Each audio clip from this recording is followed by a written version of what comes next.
here. I'm going to go here first. Go to this. Go to this.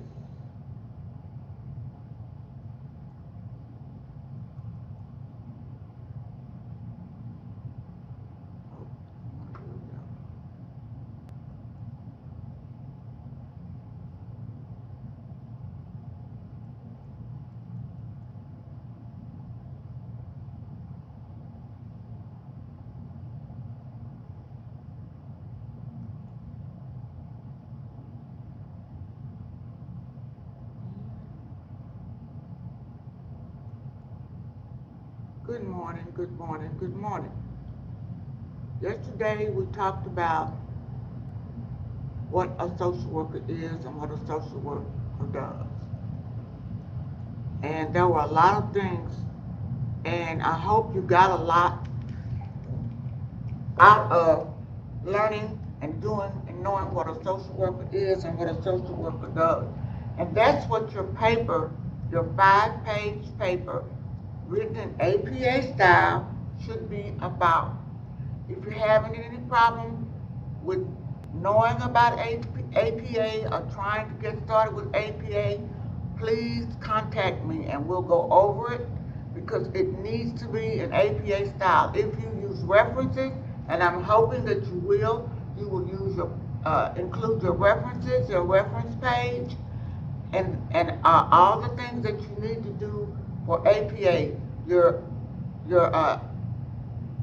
opening page, which would include your name, well, first you should say the name of the school, the name of the subject that you're taking, the name of the person that's teaching the class, and then your name and the date. That's your opening page. Then the next page will be an abstract if you need an abstract, but this will not require an abstract.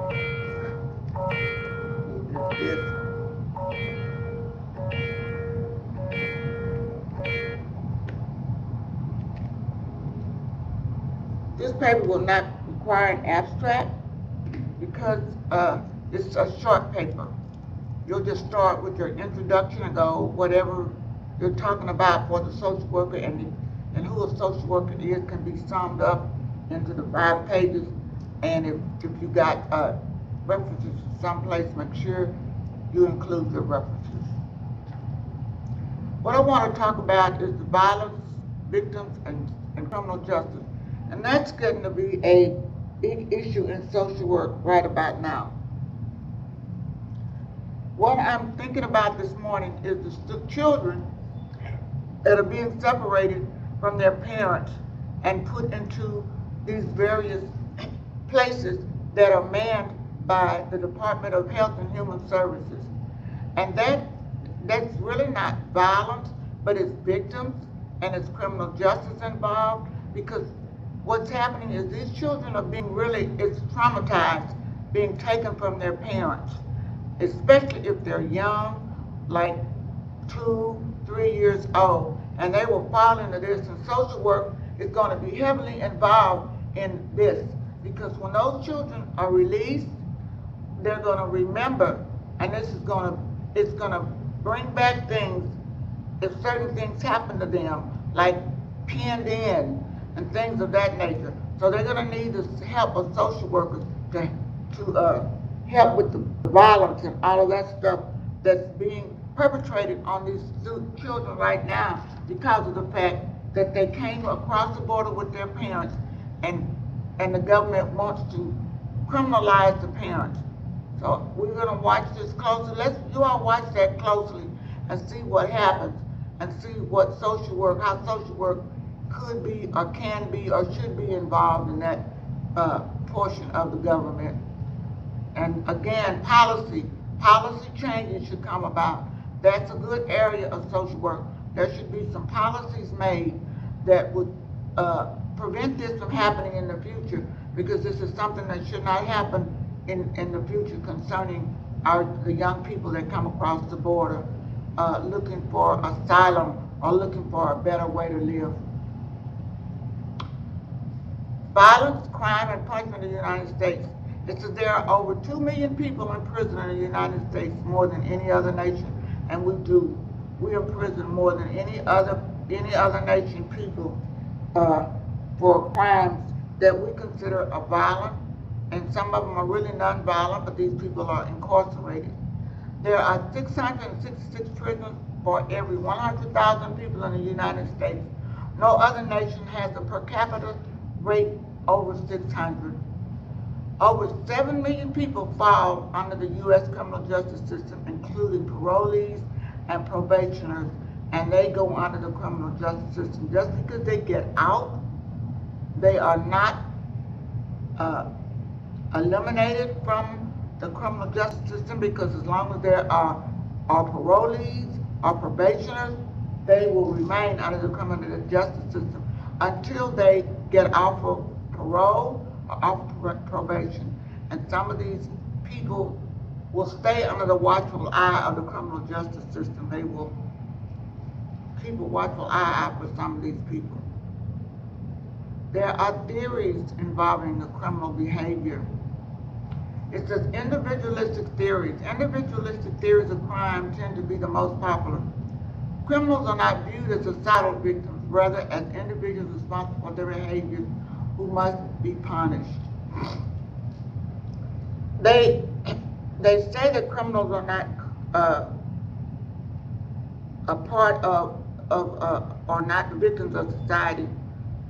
They are, it's because of their behavior and the people they choose to befriend, or the people that they call their peers, and these behaviors that they do are punishable by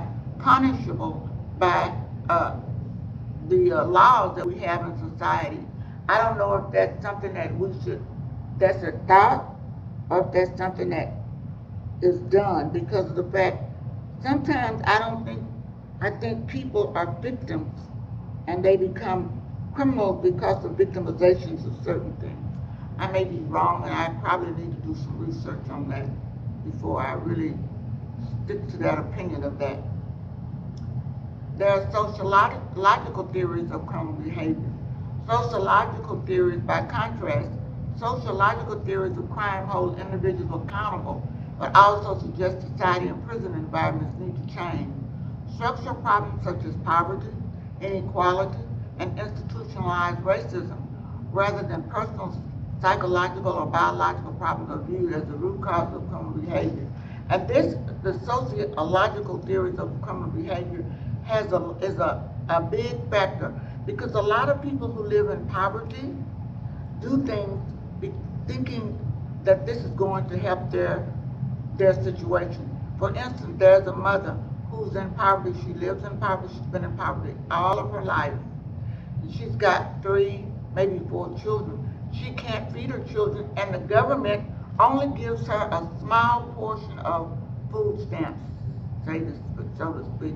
And they may help her with a small portion of her housing needs, but her children have to be fed. Housing has to be continued for the children. So she might, and you'll find this to be true, she might step out into a world that she knows nothing about, like prostitution or even thievery.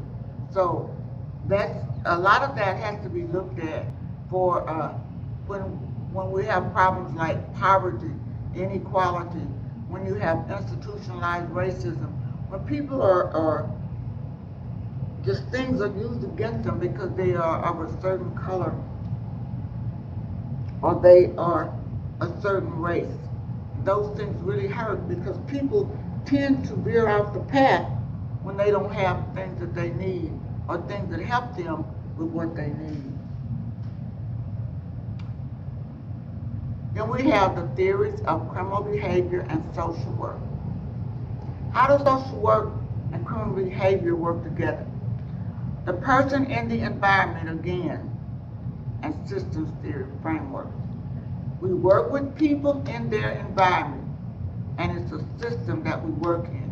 The system can be the family, the system can be the school, the system can be their peers, the system can be the neighborhood they grow up in. That's the framework that requires social workers to consider both individual and sociological theories of crime. At the macro level, social work values require treating each offender as a unique individual and developing a specific plan of action to meet the person's needs. For a system perspective, social workers must campaign vigorously for policies that promote social and economic justice. And you have to start with your community, your city, your county, your state, and then maybe nationwide to see those changes come about. So those people can move up and out of certain systems that hamper their growth or keep them in a certain level of doing things that they could probably do better. And that has a lot to do with recidivism. Recidivism is where they repeat and they go back into the system again. And social workers are going to have to look at that. They're going to have to look at that because that's happening an awful lot, because people are living in poverty. They have no jobs. There's institutional racism, and it's getting to be a big thing, a real big thing. We have theories of criminal behavior and social work. Social work supports using the political system to eliminate poverty and make rewards available to all. We have to work within our political system to try to get rid of poverty. So we start with our cities, we start in our communities because we want to empower the individual to learn a better way. And then we work with our cities, our counties, our states, and then our government to help people do better. Making prisons humane and safe environments in which inmates can learn from good model behavior. And that is so true because a lot of people go to prison and they come back and repeat the same thing that they did before because the prisons don't rehabilitate, they dehabilitate. And as social workers, we need to work on the prison system as rehabilitating people so that they can learn and do a better job when they get out, when they're released, and they don't go back and repeat the same old thing that they did before to end up back in the same old place they were in the beginning. Giving inmates access to effective therapy, educational opportunities, and job skills training. And all those things can be made possible in the institution. But we have to make sure that when these people are released, that they're given the same social justice that other people are given, that they can look for jobs and maybe find jobs, that the criminal offense is not held against them and it keeps them out of a place of work or out of good housing. And a lot of that is going on now. That's why you see a lot of people going back into prison, because that's all they know. With offenders, social work groups supports removing offenders who have diagnosed mental illnesses or substance abuse problems from prison, providing treatments and secure environments, and that's really a big thing. We need to stop people who have mental illnesses from being incarcerated with hard criminals, because those people are sick, and we have to look at that as being an illness, and they have to be put in a program to be treated for these illnesses like substance abuse, mental health, and all that, and all those things. Those things require some changing in the way we do business in our system, accepting that violent career criminals, sociopaths, serial killers, and psychopaths will never change and is a continuing danger, and isolating them in maximum security prisons. And that's the truth, and that's why you should isolate mental health, mental illnesses, or substance abuse problems from prisoners such as this, because it doesn't help them any. It just kind of embeds in them the sense that they have of being violent, to make them think and make them, sometimes they come out of there acting like these sociopaths and psychopaths because they've been in prison with them. So we want to look at changing environments like that. Our current system in our criminal justice system is social work profession's reliance on the strength perspective is in direct conflict with the criminal justice system of social control and punishment. U.S. response to overcrowded prisons and rising juvenile crime rates has been to build more prisons and try more juveniles as adults, and that has been the case. And we need to look at each case as an individual case, because each case shouldn't be tried as a case of that sort because it's different. But our system looks at every case as almost the same, and we can't look at those things as being the same. Those things are things that should be different. We should look at them as being a different perspective, a different aspect.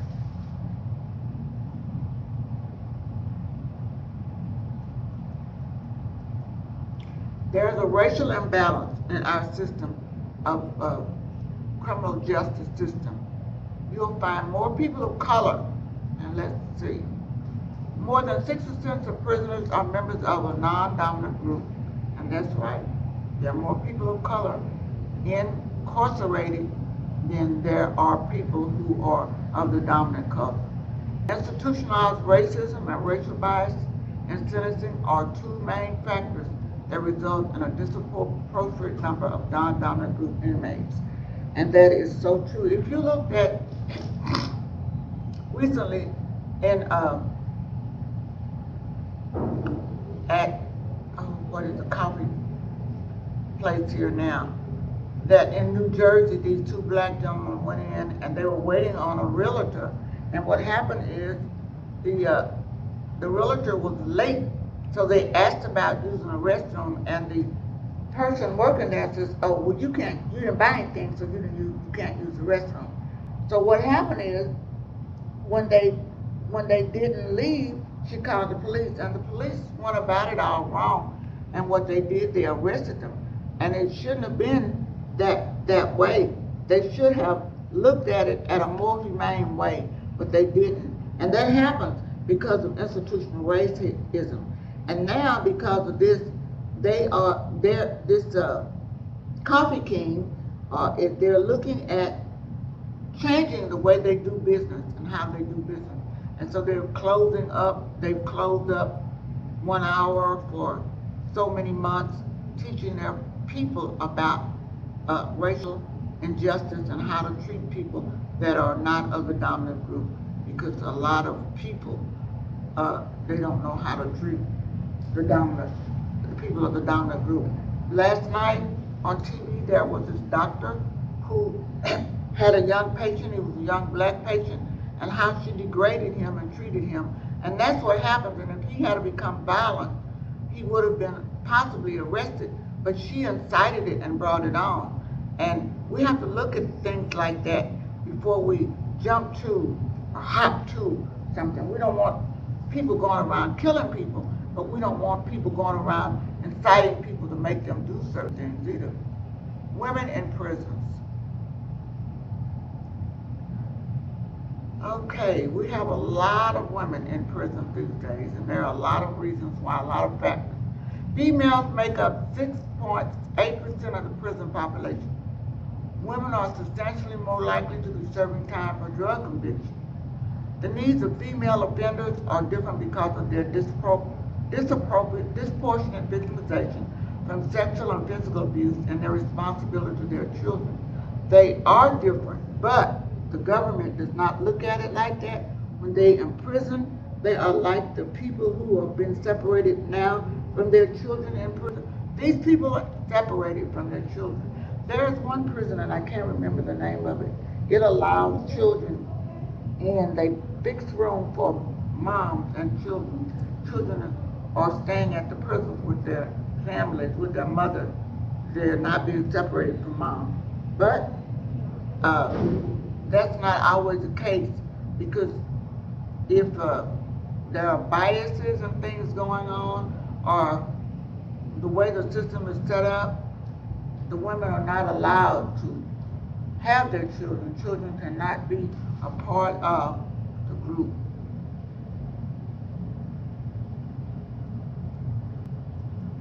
Others included Inmates with disabilities, inmates with chronic health problems, undocumented immigrants. And that's what's going on now with undocumented immigrants who are coming across the border trying to live a better life. They've been separated from their children and they're going to be prosecuted. And most likely they will be incarcerated or sent back without their children. And that's not right. Inmates with chronic health problems, inmates with chronic health problems, there should be a factor that they should be released from prison, I think, so that they can get good treatment or health treatment for what's going on with them.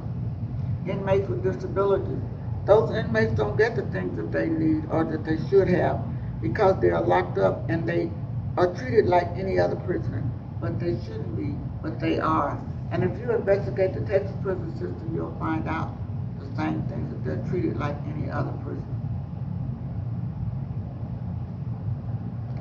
Let's look at the historical background of our prison system. Probation, a sentence that initially doesn't involve incarceration. And people can be probated or put on probation for certain crimes.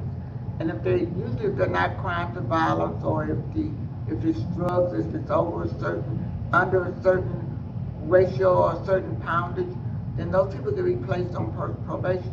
But you have to remember that those people are still in the criminal justice system, and if they break the rules of probation, they stand a chance of being incarcerated. Parole is a conditional release of a prisoner from incarceration to supervision after part of his or her sentence is completed. And you have a supervised release that the parole officer comes and visits to see if you're following all the rules that you should follow, like maybe working, paying your parole, your fees that have to be paid, you're in at a certain time, whatever. If you follow these rules, usually normally you're out, you stay on parole, but if you break these rules, they normally will do what they call a blue warrant.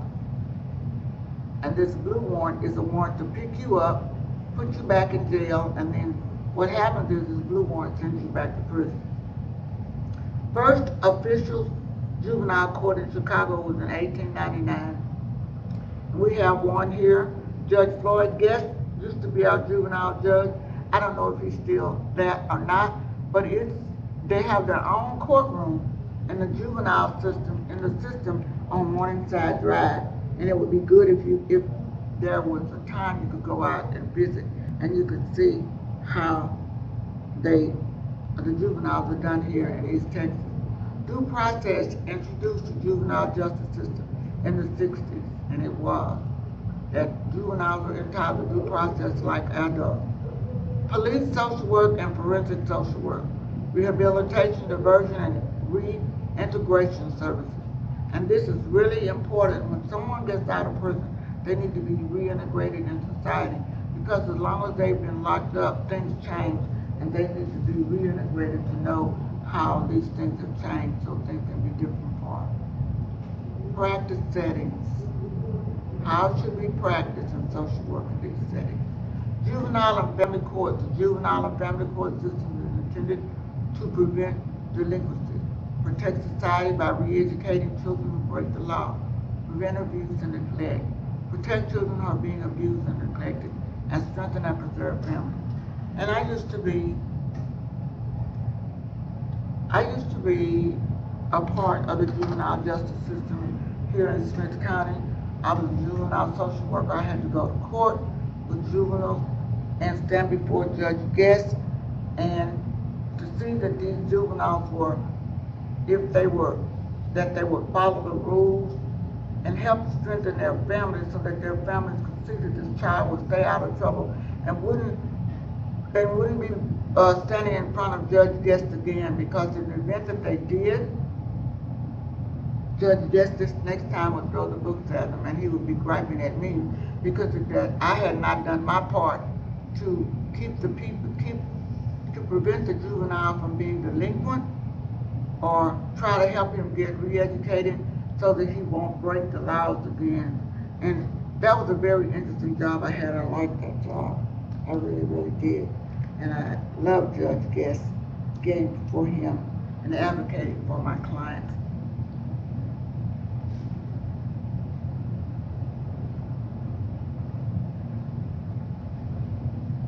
We're still in our practice setting.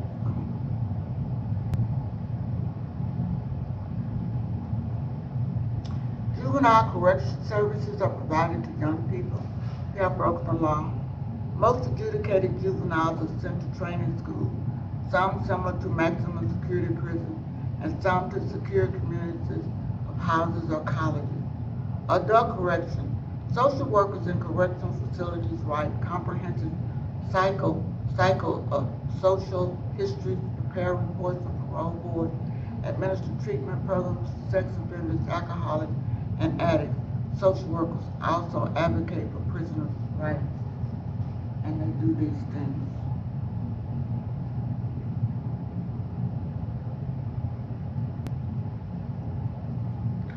Practice settings in the community. How do we practice in the communities for juvenile services or prisoner services? Community correction refers to punishment or sanctions that occur outside of secure corrective facilities and halfway houses. Treatment programs, work or educational release programs, community service programs, and diversion programs. And they have a actual treatment house that's a part of a federal prison. Well, it's part of the prison system, and it's located on Highway 110. And these people are placed in these treatment houses for a certain number of months, and they're required of certain things that they do. This treatment house gets part of the money that they earn. They must get a job within 21 days of being released from prison. And there are some employers that will work with prisoners and some who won't. Victims assistance. Social workers and victim assistants are advocates and counselors. They need skills in advocacy, negotiation, mediation, and crisis intervention. Most victims assistance programs are housed in prosecutors' offices, hospitals, police and fire departments, sheriff's offices, and nonprofit organizations. We have a victim assistance program here in Tyler, and it used to be in our in the prosecutor's office. I don't know where it is now, and I don't know who's over it now, but Karen Sterling used to be victim assistant in the prosecutor's office here in Tyler. So she's passed away now. I don't know who does it now.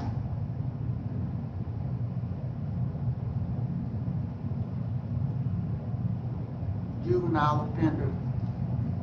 Should violent juvenile offenders be transferred to criminal court and tried as adults? Should violent juvenile offenders be housed in the same correctional facility as adults? Think about that. Should they? They're still juveniles. They're still children.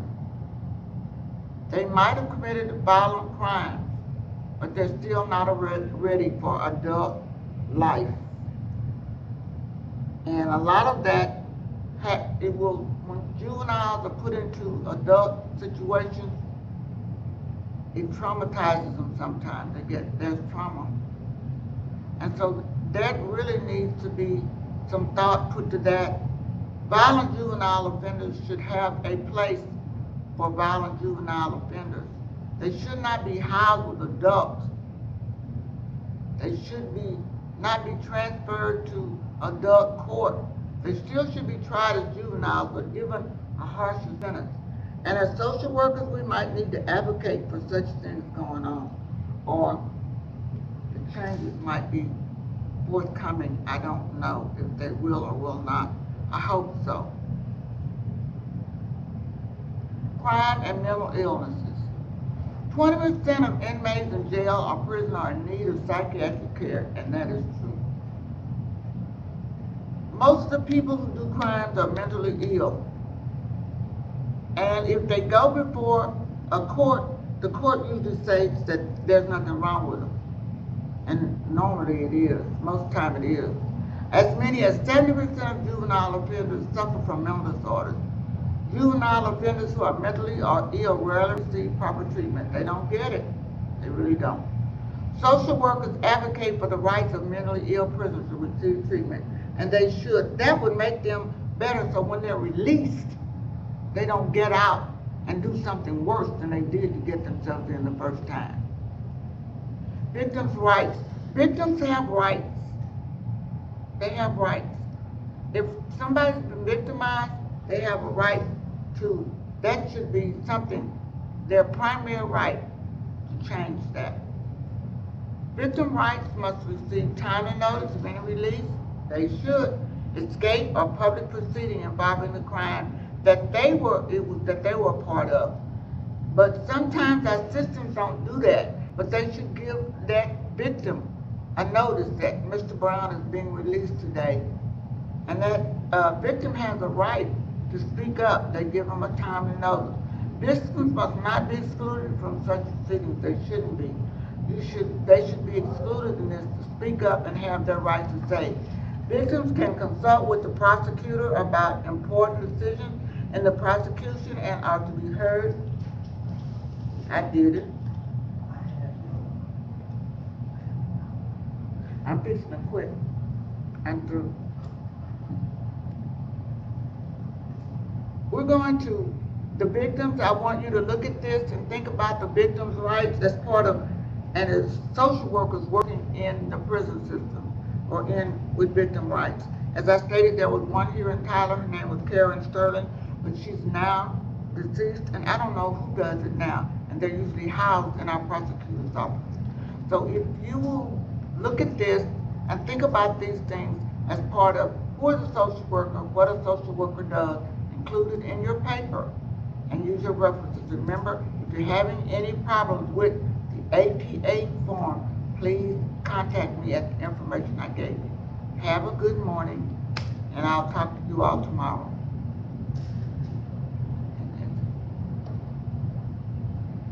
Over and out. Let's get this stop screaming.